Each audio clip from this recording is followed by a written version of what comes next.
بسم اللہ الرحمن الرحیم۔ امام علی علیہ السلام کے اقوال۔ جب کوئی مومن اپنے کسی بھائی کا شکوہ کرے تو یہ اسے جدائی کا سبب ہوگا۔ جس نے لالچ کو اپنا شعار بنایا اس نے اپنے کو شرمندہ کیا، اور جس نے اپنی پریشان حالی کا اظہار کیا وہ ذلت پر آمادہ ہو گیا، اور جس نے اپنی زبان کو قابو میں نہ رکھا اس نے خود اپنی بے عزتی کا سامان کر لیا۔ خداوند عالم نے جاہلوں سے اس وقت تک سیکھنے کا عہد نہیں لیا جب تک جاننے والوں سے یہ عہد نہیں لیا کہ وہ سکھانے میں دریغ نہ کریں۔ سب سے بھاری گناہ وہ ہے جسے مرتکب ہونے والا معمولی سمجھے۔ عدل کی روش پر چلو، بے راہ روی اور ظلم سے کنارہ کشی کرو، کیونکہ بے راہ روی کا نتیجہ یہ ہوگا کہ انہیں گھر بار چھوڑنا پڑے گا، اور ظلم انہیں تلوار اٹھانے کی دعوت دے گا۔ قناعت ایسا سرمایہ ہے جو ختم ہونے میں نہیں آتا۔ وہ مجاہد جو خدا کی راہ میں شہید ہو اس شخص سے زیادہ اجر کا مستحق نہیں ہے جو قدرت اور اختیار رکھتے ہوئے پاک دامن رہے۔ کیا بعید ہے کہ پاک دامن فرشتوں میں سے ایک فرشتہ ہو جائے۔ حکمت کی بات سے خاموشی اختیار کرنا کوئی خوبی نہیں، جس طرح جہالت کے ساتھ بات کرنے میں کوئی بھلائی نہیں۔ توحید یہ ہے کہ اسے اپنے وہم و تصور کا پابند نہ بناؤ، اور عدل یہ ہے کہ اس پر الزامات نہ لگاؤ۔ میرے بارے میں دو قسم کے لوگ ہلاکت میں مبتلا ہوں گے، ایک محبت میں حد سے بڑھ جانے والا اور دوسرا جھوٹ اور افتراء باندھنے والا۔ لوگوں کے امور کا ایک حاکم و فرمانرواں ذمہ دار ہوا جو سیدھے راستے پر چلا اور دوسروں کو اس راہ پر لگایا، یہاں تک کہ دین نے اپنا سینہ ٹیک دیا۔ آنکھ عقب کے لیے تسمہ ہے۔ دنیا ایک دوسری منزل کے لیے پیدا کی گئی ہے، نہ اپنے بقا اور دوام کے لیے۔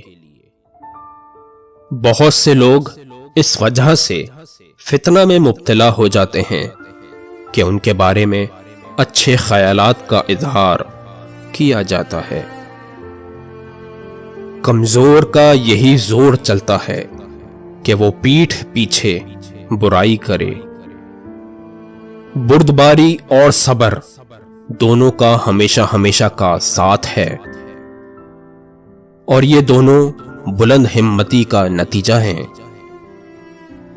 تقدیر ٹھہرائے ہوئے اندازے پر غالب آ جاتی ہے، یہاں تک کہ چارہ سازی ہی تباہی اور آفت بن جاتی ہے۔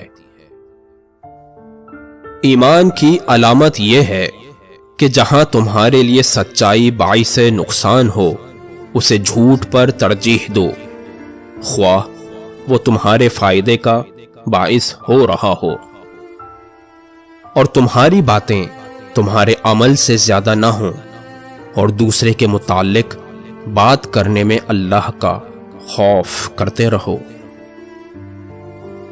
دو ایسے خواہشمند ہیں جو سیر نہیں ہوتے، طالب علم اور طلبگار دنیا۔ کیا کوئی جوان مرد ہے جو اس چبائے ہوئے لقمے یعنی دنیا کو اس کے اہل کے لیے چھوڑ دے؟ تمہارے نفسوں کی قیمت صرف جنت ہے، لہذا جنت کے علاوہ اور کسی قیمت پر انہیں نہ بیچو۔ فرزند آدم کو فخر و مباحات سے کیا ربط، جبکہ اس کی ابتدا نطفہ اور انتہا مردار ہے۔ وہ نہ اپنے لیے روزی کا سامان کر سکتا ہے، نہ موت کو اپنے سے ہٹا سکتا ہے۔ اصل فقر و غنا قیامت میں اللہ کے سامنے پیش ہونے کے بعد ہوگا۔ جو تمہاری طرف جھکے اس سے بے اعتنائی برتنا اپنے حظ و نصیب میں خسارہ کرنا ہے، اور جو تم سے بے رخی اختیار کرے اس کی طرف جھکنا نفس کی ذلت ہے۔ جس کی نظر میں خود اپنے نفس کی عزت ہوگی وہ اپنی نفسانی خواہشوں کو بے وقت سمجھے گا۔ جو شخص ذرا سی مصیبت کو بڑی اہمیت دیتا ہے، اللہ اسے بڑی مصیبتوں میں مبتلا کر دیتا ہے۔ جو شخص احکام فقہ کے جانے بغیر تجارت کرے گا وہ ربا میں مبتلا ہو جائے گا۔ اگر کسی آدمی میں عمدہ اور پاکیزہ خصلت ہو تو ویسی ہی دوسری خصلتوں کے متوقع رہو۔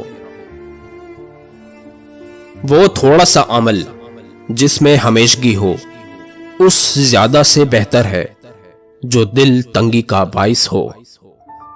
تمہارے لیے ایک شہر دوسرے شہر سے زیادہ حقدار نہیں، بلکہ بہترین شہر وہ ہے جو تمہارا بوجھ اٹھائے۔ حکومت لوگوں کے لیے آزمائش کا میدان ہے۔ نیند دن کی مہموں میں بڑی کمزوری پیدا کرنے والی ہے۔ جو چیز تمہارے ہاتھ سے جاتی رہے اس پر رنج نہ کرو، اور جو چیز خدا تمہیں دے اس پر اتراؤ نہیں۔ لہذا جو شخص جانے والی چیز پر افسوس نہیں کرتا اور آنے والی چیز پر اتراتا نہیں، اس نے زہد کو دونوں سمتوں سے سمیٹ لیا۔ لوگ جس چیز کو نہیں جانتے اس کے دشمن ہو جاتے ہیں۔ عدل تمام امور کو ان کے موقع و محل پر رکھتا ہے، اور سخاوت ان کو ان کی حدوں سے باہر کر دیتی ہے۔ عدل سب کی نگہداشت کرنے والا ہے، اور سخاوت اسی سے مخصوص ہوگی جسے دیا جائے۔ لہذا عدل سخاوت سے بہتر اور برتر ہے۔ لوگوں میں سب سے زیادہ کرم اور بخشش کا وہ اہل ہے جس کا رشتہ اشراف سے ملتا ہو۔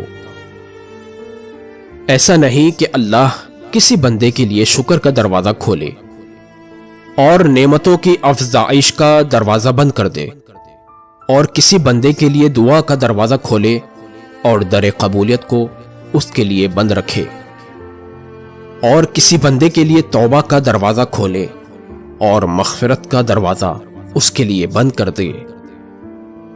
لذتوں کے ختم ہونے اور پاداشوں کے باقی رہنے کو یاد رکھو۔ عید صرف اس کے لیے ہے جس کے روزوں کو اللہ نے قبول کیا ہو اور اس کے قیام یعنی نمازوں کو قدر کی نگاہ سے دیکھا ہو، اور ہر وہ دن کہ جس میں اللہ کی معصیت نہ کی جائے عید کا دن ہے۔ جو شخص اپنی حاجت کا گلہ کسی مرد مومن سے کرتا ہے گویا اس نے اللہ کے سامنے اپنی شکایت پیش کی، اور جو کافر کے سامنے گلہ کرتا ہے گویا اس نے اپنے اللہ کی شکایت کی۔ کسی بندے کے لیے مناسب نہیں کہ وہ دو چیزوں پر بھروسہ کرے، ایک صحت اور دوسرے دولت، کیونکہ ابھی تم کسی کو تندرست دیکھ رہے تھے کہ وہ دیکھتے ہی دیکھتے بیمار پڑ جاتا ہے، اور ابھی تم اسے دولت مند دیکھ رہے تھے کہ فقیر اور نادار ہو جاتا ہے۔